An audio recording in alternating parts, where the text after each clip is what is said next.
Ok, buenos días. Vamos a el día de el tema que quedó pendiente del día martes lo vamos a ver a las 12 y ahora vamos a continuar con la programación normal de las clases. Entonces sería el, la tercera parte de los diagnósticos complementarios o estudios complementarios que debiéramos hacer al momento de tratar un paciente con una patología para identificar su diagnóstico.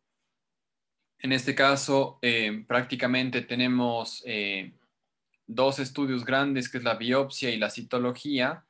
Dentro de la biopsia se encuentra una biopsia parcial, que es una biopsia de tipo incisional, y la biopsia completa es una biopsia excisional que permite retirar todo el tumor de la lesión. Ahora, hay parámetros en los cuales se recomienda hacer un estudio parcial o un estudio total dependiendo el diagnóstico y los diagnósticos diferenciales, ¿no? En ocasiones lesiones pequeñas, normalmente menores a 1 centímetro, se le puede hacer una biopsia excisional. Igual depende un poco de la ubicación que tenga y los riesgos que tenga en relación a las estructuras anatómicas, como es estructuras nerviosas, arterias y el pronóstico, y obviamente el aspecto de la lesión. Si el aspecto de la lesión aparece con algún grado de malignidad o sospechas de malignidad, sí deberíamos estar seguros de qué es, porque en ocasiones no basta solo con hacer una excisión de la lesión completa, sino en ocasiones es importante también hacer un retiro del tejido sano que se encuentra adyacente o hueso y estructura de tejido blando para verificar o tener un mejor pronóstico y un menor riesgo de metástasis. El segundo, que es el estudio de la célula como tal, mediante la citología. Tenemos lo que es la citología exfoliativa, la citología de barrido y también el estudio mediante la punción de aspiración de aguja fina o PAF, que también es un estudio que trata de identificar o busca identificar los componentes celulares en una estructura interna profunda y se obtiene las células mediante la aspiración de una aguja con una luz de tamaño mayor o tamaño grande, ¿no? Ahora, en cuanto a lo que es una biopsia, viene de la etimología o la estructura de la palabra, es con el objetivo de bios, que es vida, y opsis, observar. O sea, el objetivo de una biopsia es estudiar u observar las características de la vida como tal. En este caso, una representación de la vida manifestada en las células y un tejido de un organismo.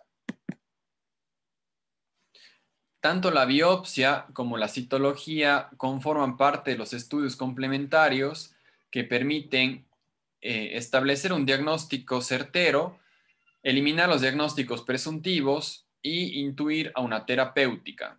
Y también tener un cierto aspecto de cuál sería el pronóstico y cómo sería la predictibilidad del éxito o el fracaso de un tratamiento. Cuando ya identificamos la lesión, en este caso podemos marcar como un tipo de infección viral, un tipo de infección fúngica, un tipo de infección bacteriana. Cada uno de ellos tiene diferentes parámetros de agresividad y diferente respuesta a ciertos medicamentos. Y también cuando tenemos un aspecto tumoral, el hecho que la célula se la estudie nos va a marcar también el grado de agresividad, tanto la forma de la célula como tal, y en ocasiones cuando el grupo celular invade lo que es la estructura de la lámina basal en un tejido, también nos muestra un grado de agresividad y qué tan desordenado está el tejido en su estructura histológica. También nos va a permitir establecer una respuesta del cuerpo frente a esta agresión tumoral. Tenemos que los estudios en cuanto a la citología se han marcado desde ya años cercanos al siglo XII. Hemos ido mejorando en el aspecto del estudio celular y la mejoría se basa en poder observar en el microscopio, llevar la muestra de forma que se conserve, establecer un parámetro relacionado a los tipos de pigmentos, y eso nos ha permitido realmente tener un criterio diagnóstico mejor en la actualidad. Entonces, ¿cuál es el reto que tenemos cuando estamos enfrentándonos a un diagnóstico por biopsia o citología? Para saber o poder identificar cuál es el elemento con el que nos estamos enfrentando, debemos obtener una muestra representativa. ¿Qué significa eso? Que tenemos que hacer que lo que llevemos al microscopio sí represente el problema lo más puro posible con el que nos estamos enfrentando. Y para eso necesitamos tener una muestra representativa. Ahora, esta muestra va a depender del tipo de estudio que tengamos. Si es una biopsia incisional, por ejemplo, debemos tomar parte del tejido sano y parte del tejido como más característico de la lesión que podamos observar. Y ahí podemos tener una comparación de tejido sano con tejido afectado. Otro aspecto que podemos tomar también es el hecho de una citología. Entonces, normalmente debemos limpiar la zona que queremos hacer, la citología, hacer un barrido con raspado de varias veces para colocar. La recomendación es hacer un raspado entre 6 y 8 veces, y eso nos va a permitir transportar de la boca del paciente a la laminilla una muestra en cantidad suficiente que nos permite identificar. En cuanto a las características de representabilidad, debemos tener, como mencioné, una cantidad adecuada, una calidad adecuada de la muestra que vamos a presentar y una muestra que sea apropiadamente fijada, ¿no? ¿Qué tenemos que tomar o qué tenemos que estudiar? Normalmente va a presentarse lesiones que no curan en un lapso de más de 3 semanas, o sea, unas heridas que no cicatricen de forma correcta. Tenemos que descartar, obviamente, pacientes diabéticos, úlceras que sean mayores de 10 días, masas profundas y tejido eliminado por cirugía. Toda cirugía que conlleve eliminar o excidir un tejido que está considerado como patológico, deberíamos mandarlo también a estudiar.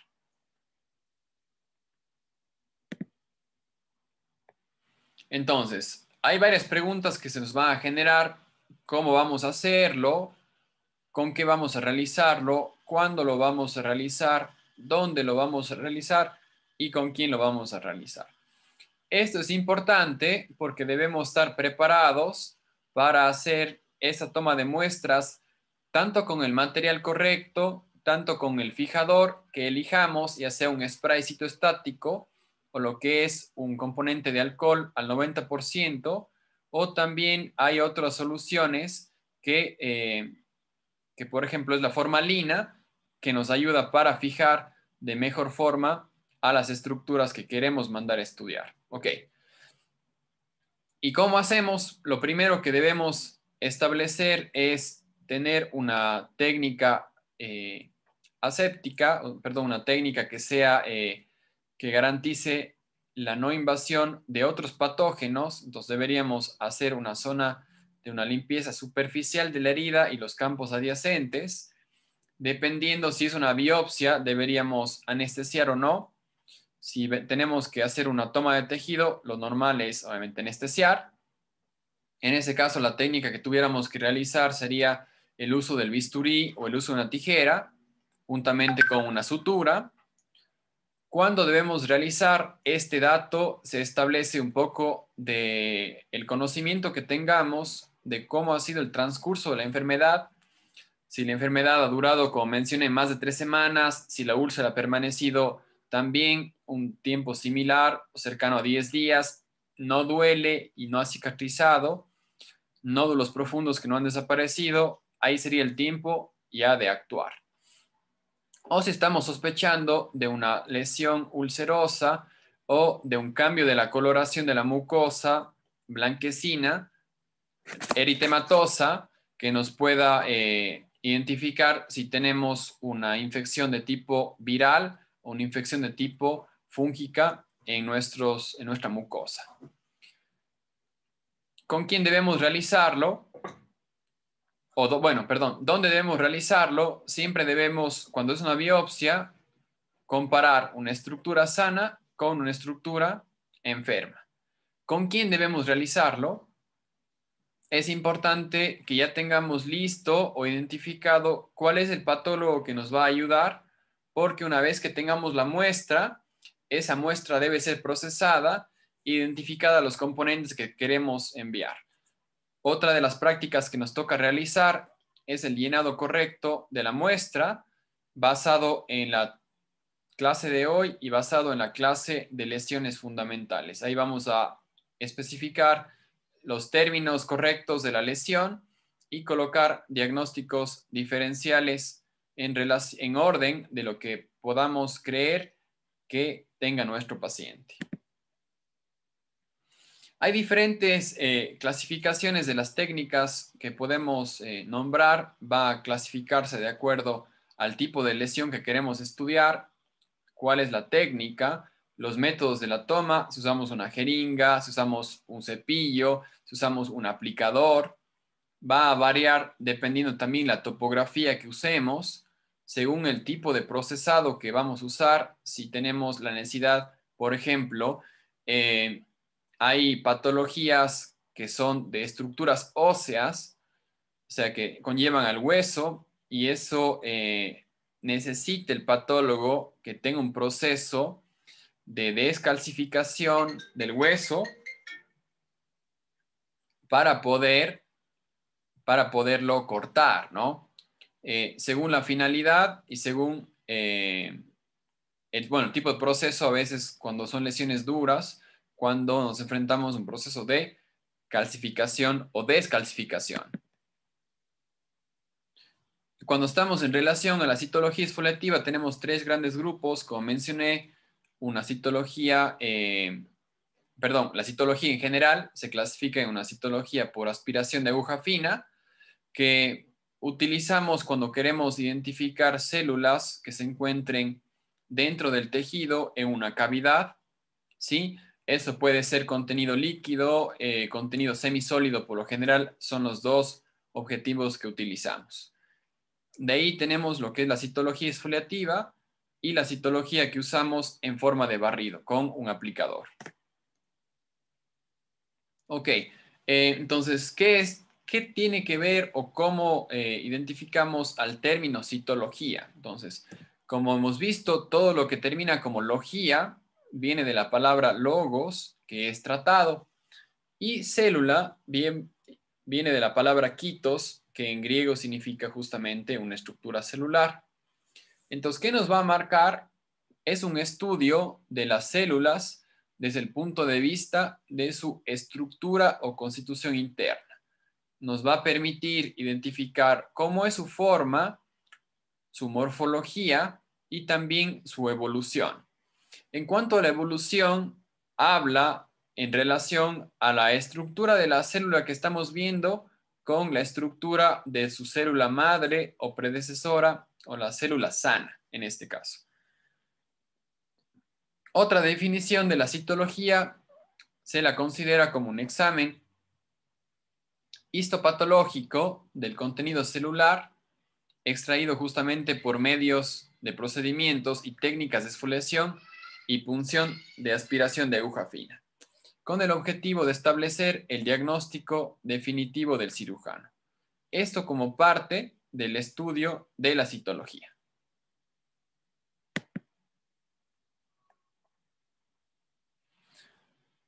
En cuanto al concepto, bueno, si podemos ver los sitios en cuanto a la toma de muestras, en nuestro caso, por lo general van a ser estructuras que se encuentren en el paladar, en la mucosa gingival, en la lengua, en el carrillo o en la garganta. Cuando hablamos de la garganta, estamos hablando en relación a los pilares anteriores de la faringe y lo que llegaría a ser la amígdala palatina o la amígdala lingual. En este caso, la citología exfoliativa nos va a permitir un análisis microscópico de la célula y de sus componentes extracelulares, basado en un raspado y en la teoría de que obviamente todo componente estructural tiene una desencamación de células como parte del proceso de recambio.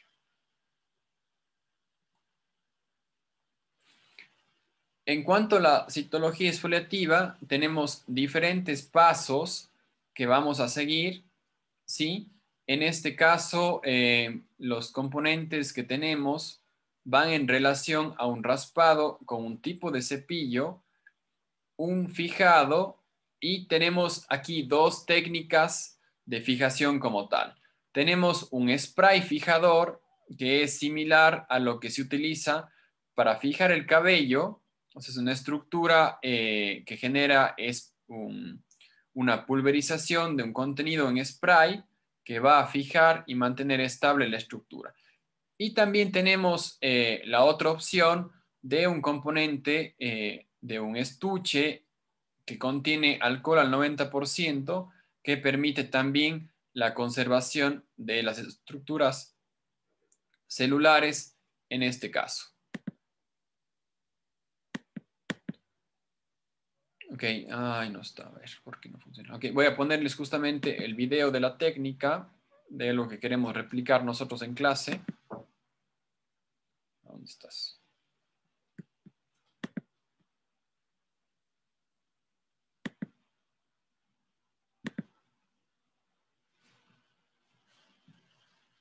A ver.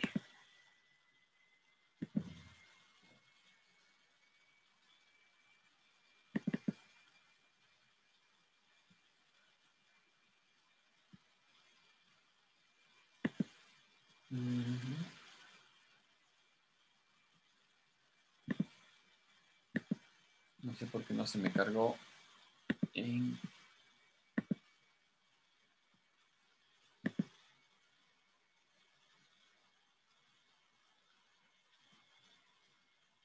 Este me gustó bastante porque es un video que nos muestra paso a paso con la técnica de fijación con el alcohol.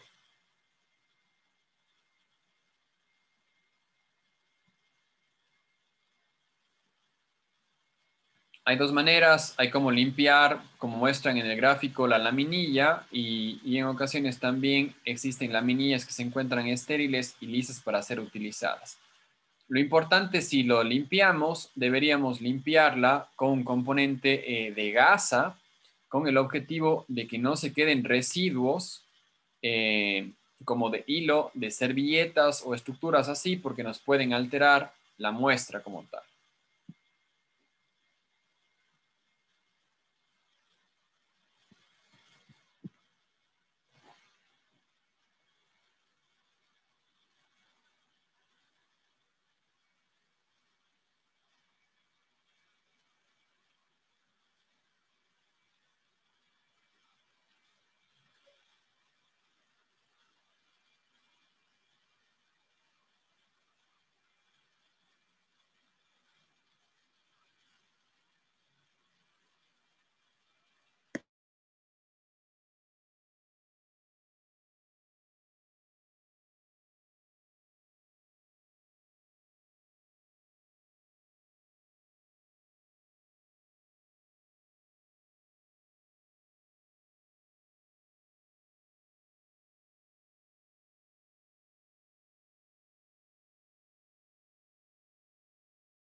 Ok, entonces, básicamente la diferencia, voy a regresar unita.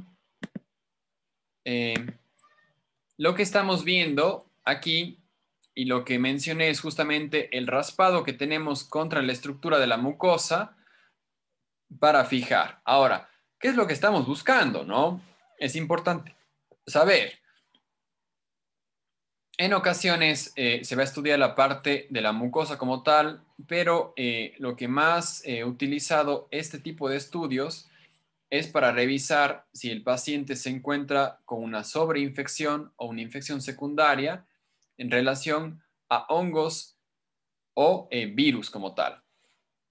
Estos pasos sería algo similar a lo que se hace al momento de hacer el PCR, que se hace un raspado a nivel nasofaringio con el objetivo de identificar las proteínas generadas por el virus cuando se encuentra replicando, ¿no? Entonces, en este caso igual se busca las superficies, restos de elementos fúngicos, hifas principalmente, o restos de componentes virales. En este caso, la opción de colocar o llevarlo mediante alcohol al 90% o fijarlo con un sitio estático.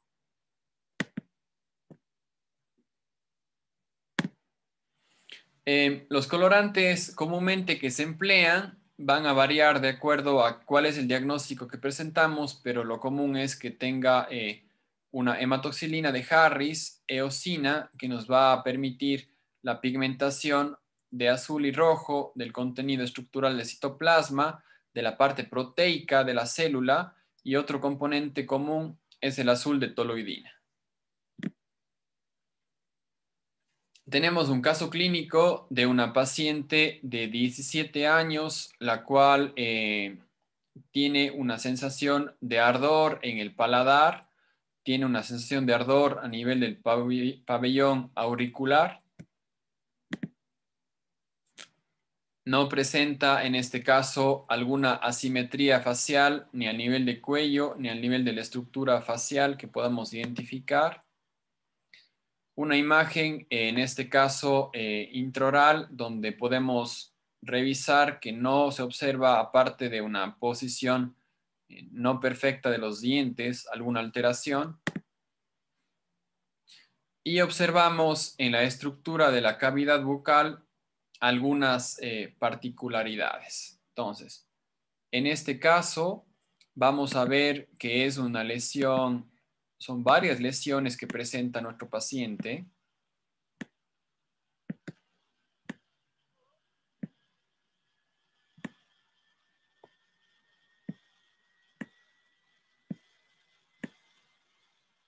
Entonces, podemos decir, es una zona de múltiples lesiones con una lesión principal.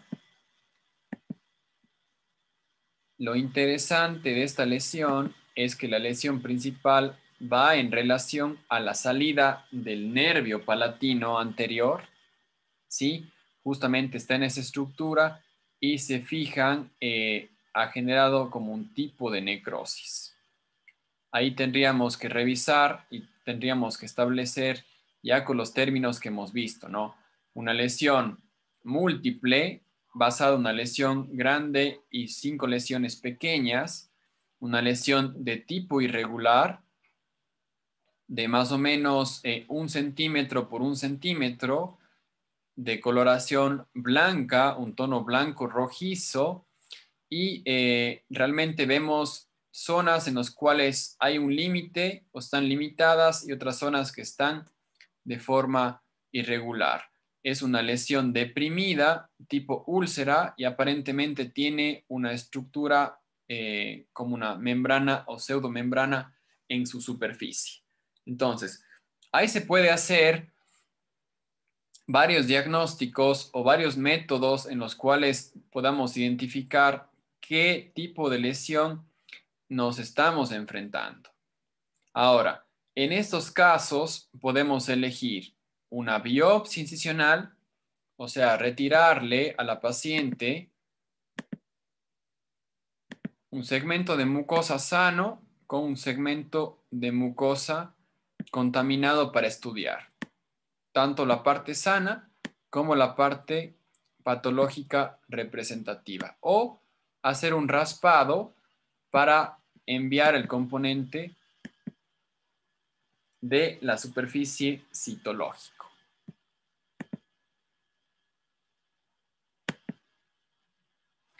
Un detalle más cercano, como podemos observar, vemos una múltiples lesiones, pequeñas también. Ahora en el detalle más grande, en el detalle,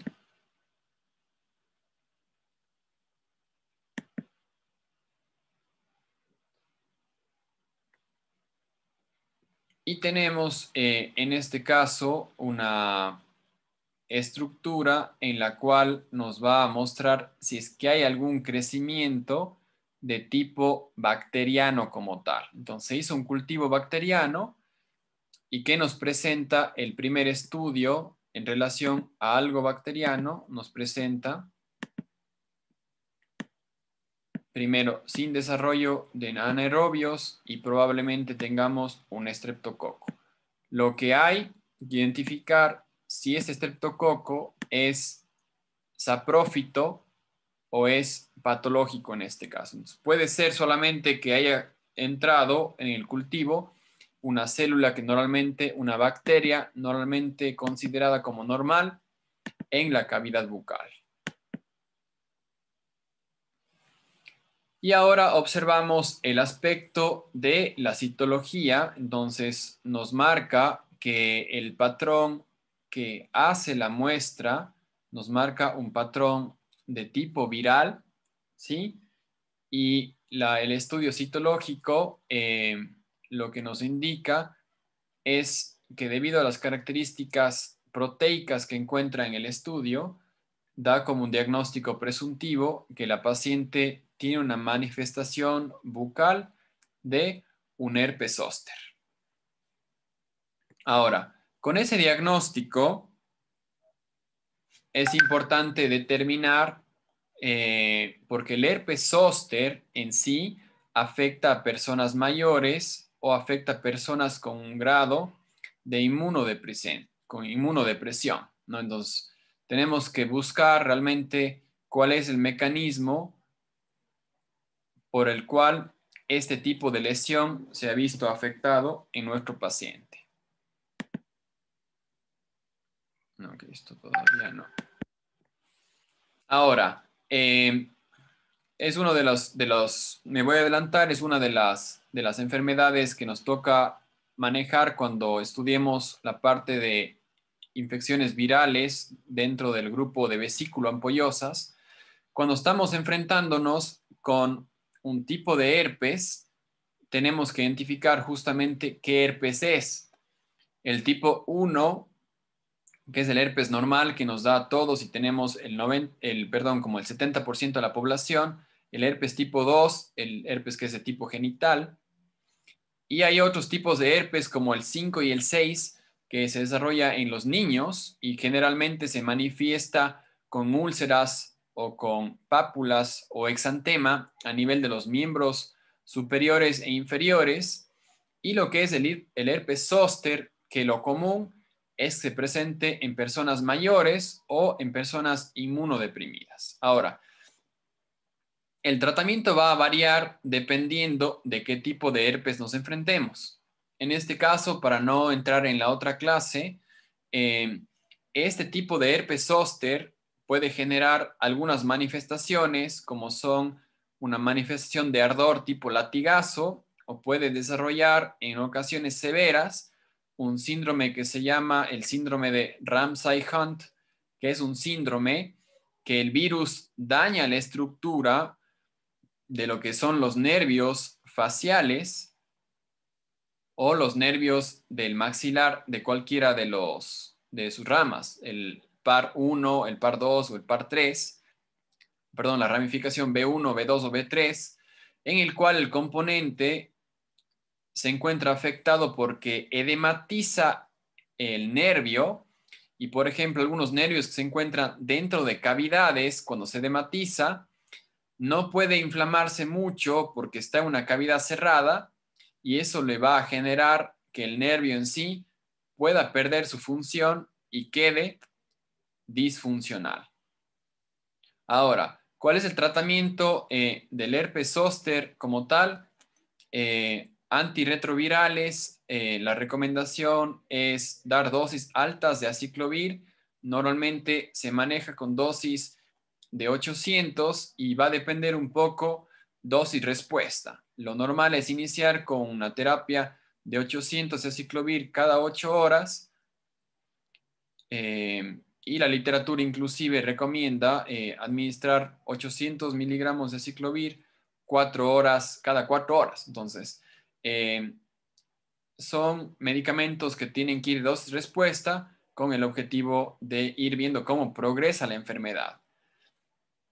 El problema del herpes zóster, cuando ya se transforma en un síndrome de Ramsay-Hunt, es que genera justamente una inflamación y un daño a nivel del trayecto de las estructuras nerviosas que van hacia el oído, en ocasiones hacia el párpado superior y hacia el paladar. Entonces, son componentes que se van afectando en los trayectos nerviosos. Inclusive hay, cuando no se trata de forma correcta o no se trata de forma temprana más que nada, afectaciones severas que inclusive el paciente va a necesitar de fisioterapia para recuperar la función motora perdida por la afectación viral.